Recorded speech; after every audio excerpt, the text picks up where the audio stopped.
Alright, so we're going to get started here with video 3. Alright, and our main topic here is going to be some parallel lines. So we got 4 things that we're going to have to do down here by the end of this video. So we're going to have to identify alternate interior, alternate exterior, and corresponding angles in a picture. We're going to have to define those 3 types of angles. And then towards the end, we're going to set up equations using the different types of angles. And then the last thing is solve for missing angles. But before that, we got to get through some vocabulary. There's a little bit more in this video, so I'll try to go through it as quickly as possible. So the first one is definition of parallel lines. They are 2 coplanar lines that do not intersect. So it's 2 lines that are not going to intersect that are in the same plane.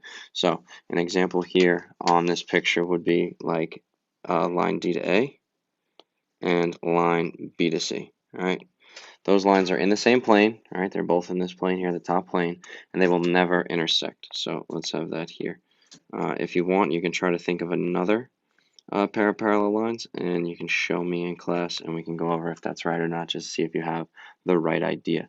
I know one other thing here, this symbol here, these 2 vertical lines, stands for parallel. So that's how we would define parallel lines, and that's how you might see it in a question. Right, the next vocabulary word is skew lines. Those are non-coplanar lines. They are not parallel and do not intersect. Now, that's because we're dealing with 3D, so we can have lines going in all different directions in different planes. This is a really, really big multiple choice question. Right? The Regents loves to ask questions about skew lines. So let's go over one example or just highlight 2 lines over here that could be skew. So I'm going to start with DA again because it's the most obvious one to me. So an example would be line DA. And if we find something that's in a different plane, so it's got to be somewhere else. It can't be up here in this plane. So I would say something like, let's say EF. So down here below it.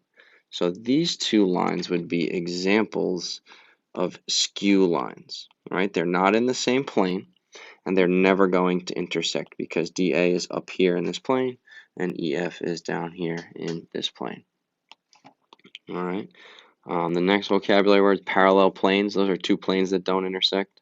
So for example, we would have plane, we're going to do the top and the bottom. We're going to go plane CBA, which can be this one up here, and that will never touch plane, let's say EFH. That will never touch this bottom plane. Okay, we got one on top, one on the bottom, and they will never touch each other. All right. The next vocabulary word is a transversal.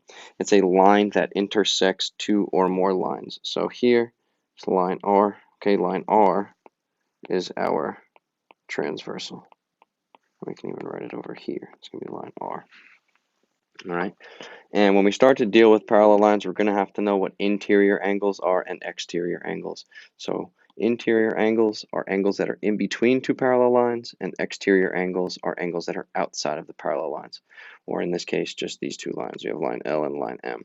Our interior angles are 4, 3, 5, and 6, and our exterior are 1, 2, 8, and 7. All right, so let's get into what we really need to know and what's going to help us solve equations here.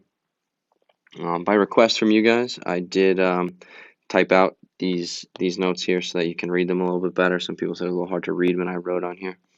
But so these theorems will work, all right, if the lines are parallel. So something has to tell you that the lines are parallel.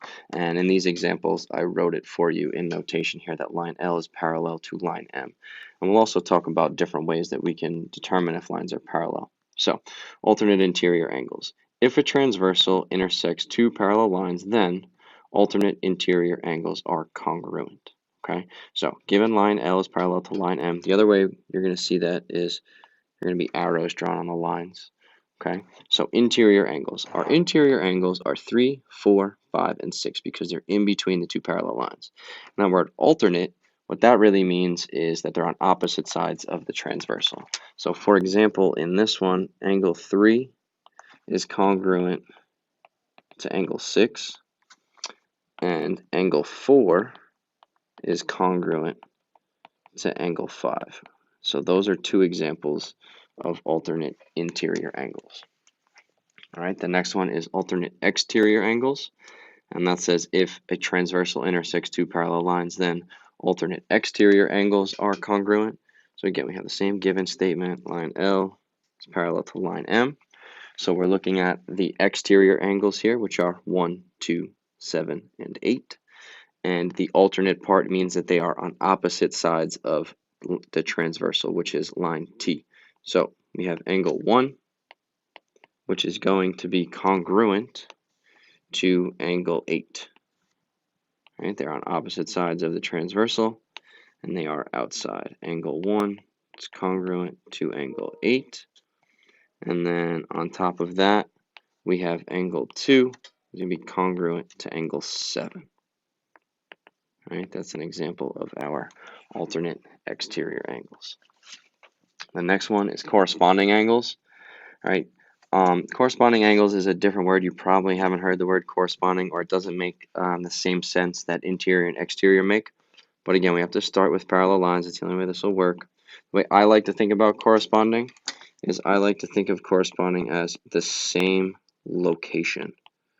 So one example of corresponding angles is going to be angle 1 and angle 5 because they are both in the top left. Okay. The next example I would use would be 2 and 6. So angle 2 would be congruent to angle 6. On top of that, we would have 7 and 3, or 3 and 7. So angle 3 is congruent to angle 7. And the last one, which I'll use a Roman numeral 4 here. I'll use the blue, Roman numeral 4. And we have angle 4 is congruent to angle 8. So try to remember corresponding as the same location, top left, or top right and top right, or something like that. All right, the last type of angles that come here are same side interior angles. All right, those are going to be on the interior, but on the same side of the transversal. And this is the only one that's really different. These are supplementary. So in this case, we have 3 and 5. They're on the same side, and they're on the interior of the two parallel lines. But they, instead of setting them equal to each other, we're going to add them up and set them equal to 180. All right, they're not congruent. The next one is about 4 and 6. So same thing here, angle 4 plus angle 6 is 180 degrees, right? It is not, they are not equal to each other, right? That's very, very important. This one, it's a little stark because it's the only one that's different. All right, now that we made it through the vocabulary words, let's get to the examples. All right, I don't want this video to be as long as some of the other ones. So find the measure of all the missing angles. All right, so we're going to find 1, 2, 4, 5, 8, 6, and 7. Okay, so 55. 55 degrees where we're going to start. So what do I know is the same as 55? Well, I know angle 7 is the same as 55 because they're corresponding angles. They're both on this bottom right section here. Okay, I know angle 5 is the same as 55 because it's alternate interior angles with 55. And then angle 1. Angle 1 is going to be an old definition from video 2, but this 55 and this angle 1 are vertical angles. So we got 55 degrees here. All right. Now, the only thing I want to add is I talked about this in video 2 that we can have linear pairs in different pictures. So if I look at this straight line, these two angles make up a linear pair. So that angle is going to be whatever 180 minus 55 is. So here it's going to be 125. And then we can go through our same process here that angle 2 is vertical. So it's 125. Angle 8 is alternate interior with this one, so it's 125, and angle 6 is also 125 because it is vertical to angle 8. So we can fill out this pattern, and also what you start to realize is that parallel lines make this fancy zigzag pattern where 125 kind of goes through on a zigzag. We will use that. It'll help us out with some of these questions. All right, let's go to example 2. Example 2 says find the value of x and the measure of angle 2. So what I want to do here is I want to look at the two angles that they gave me, 5x plus 55 and 2x plus 100. So these are corresponding angles, okay? And we know that corresponding angles are congruent. So if they're congruent, then I know I can set 2x plus 100 equal to 5x plus 55. And we can solve this as we have been for our missing angle here. So subtract 2x from both sides, subtract 55 from both sides, and we get 45 equals 3x. and x equals 15. Now, it doesn't say to stop there. All right, we need to find the measure of angle 2. So we're going to plug 15 back in. We know that 2 times 15 plus 100 is going to be 130 degrees. So both of these angles here are actually 130. And as I said before, we got a linear pair here, so we can find angle 2. That angle 2 and 130 make up 180. So I could do 180 minus 130 to get 50 degrees for the measure of angle 2. So this is actually 50 degrees. And I hope you can't hear the phone going off in the background of this video. Maybe you can, but if you can, I apologize. So, example 3, solve for x. Right, so what kind of angles do we have here with -1 plus 11x and 115 degrees? Before we get into that, though, we need to know that these lines are parallel. That's why all these rules work. We have to have parallel lines. So these are going to be our same side interior, and we know that those are supplementary. So -1 plus 11x plus 115.